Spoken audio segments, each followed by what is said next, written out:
L'hydrogène du Mali est là. Les recherches sur le site de Boura Kébougou à Kati ont prouvé que notre sous-sol regorge de l'hydrogène pur. Et c'est cette bonne nouvelle que le directeur général de Petromali ramène de sa visite de chantier. Abbas Fambouri Traoré et Aliou Touré étaient nos envoyés spéciaux à Boura Kébougou.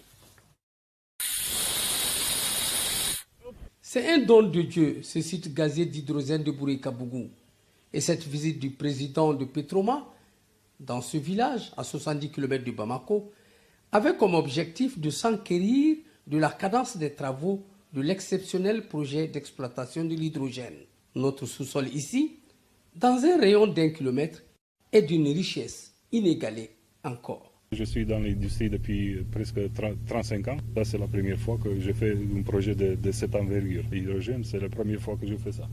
Si on regarde d'abord par rapport à l'exploration qui se fait au niveau du pétrole et du gaz, que tu as une chance de réussite de 2 sur 6, 2 sur 10, ici c'est 100%. Déjà, un trou est en essai d'exploitation.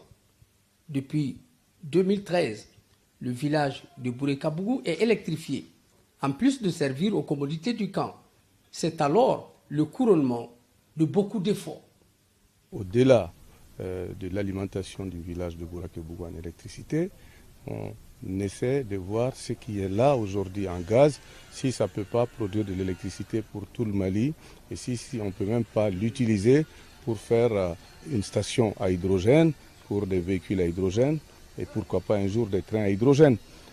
On essaie de voir également si on peut utiliser pour faire des engrais. Le Mali est aujourd'hui le seul pays au monde où l'hydrogène naturel a été utilisé pour produire de l'électricité. Et le Mali est aussi aujourd'hui le seul pays au monde où on produit de l'hydrogène par des sondages et des forages pétroliers et gaziers. Et ça, pour moi, c'est quelque chose qui peut permettre aux Maliens de commencer à espérer des meilleurs lendemains, Inch'Allah. C'est dire qu'avec l'hydrogène à Bouré-Kabougou, très bientôt, un nouvel espoir brillera sur notre pays.